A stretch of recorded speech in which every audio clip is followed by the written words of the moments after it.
y'all, I'm Lisa Q. Jones, owner of Curl Up and Dye, the 5th most successful unregistered hair salon in Birmingham, Alabama. Welcome to Snap Judgment. We may try not to judge a book by its cover, but we make up our mind about people in seconds all the time.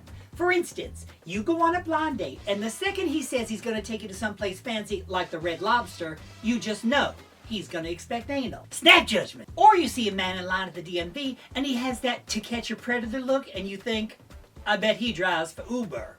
Snap judgment. Or you meet someone at bingo, her hair looks all neglected, and she's got an obvious coke habit, and you think, I would bet my double wide she's a hairdresser.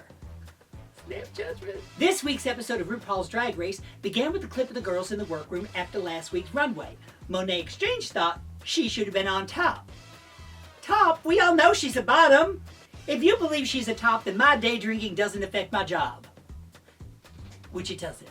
Kidding. I love the vixen shit stirring and calling out Miss I Invented Eyebrows Aquaria on last week's makeup drama with Miss Cracker. But if stealing looks is a crime, Stifler's mom is going to be taking me to court.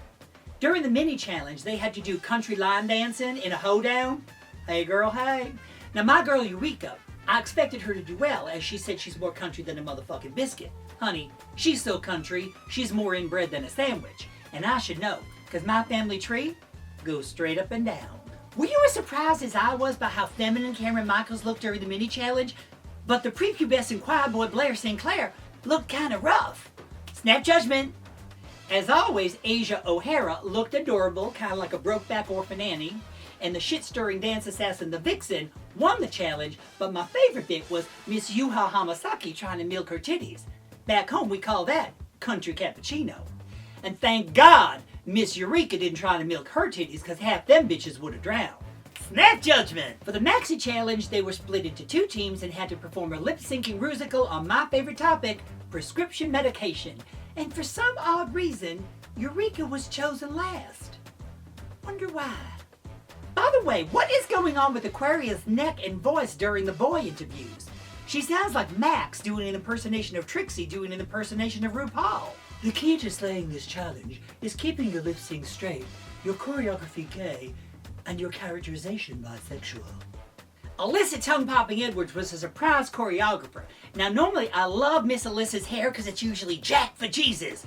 But that wig was flatter than roadkill that's been in the center lane of the I-95 since Christmas. Snap judgment. First up to perform for the judges on the main stage was Team O'Hara. Asian Aquaria totally killed it. Yuha was fabulous in the rusical. But what happened to Eureka? Her lip sync was worse than Charlie Hyde's, and that's pretty bad. Cameron looked like Chad Michaels had been pumping iron. Monet Exchange looked like Kelly Rowland circa 1999. And on the main stage, Ru looked like a gorgeous golden goddess. Snap judgment. Overall, the runway this week was #basic. It looked like they had raided Shea Coulee's wardrobe. The theme was best drag, but if the best thing these bitches own is a beaded bodysuit, this is going to be one disappointing season. Snap judgment. Even more disappointing than the trick I pulled behind the Piggly Wiggly. Sorry, Wayne, but thanks to the tip.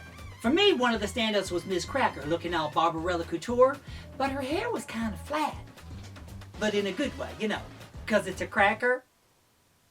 Blair's dress was pretty, but it was way too old for such a young queen. It looks like something Dolly Parton wore in Best Little Whorehouse in Texas. And the tits were way too low. It looked like she had just breastfed a litter of piglets.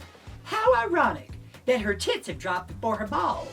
Snap judgment. Monet Exchange, I love you, girl. I'm rooting for you. But that outfit was more basic than my cable package. And I only get 2 channels. I may shop at Kmart, but I know you match your shoes to your catsuit, not your hair. Snap judgment. As expected, Team Vixen won, so they were all safe. Unfortunately, Eureka and Calorie Kardashian were the bottom 2. And during the lip sync for your life, my girl Eureka returned! No more tears, no more pineapple, pineapple, pineapple. It was obvious from the first count of 8, Eureka was there to win. Eureka sold it harder than I sell my ass the night before rent is due. So tell me, who do you think slayed the runway? Was it Aquaria? And who do you think was the most addictive in the rusical? Leave your comments down below. And remember, opinions are like assholes. We all have them, but some are fresher than others. I'm Lisa Q. Jones. Join me next week for more Snap Judgment.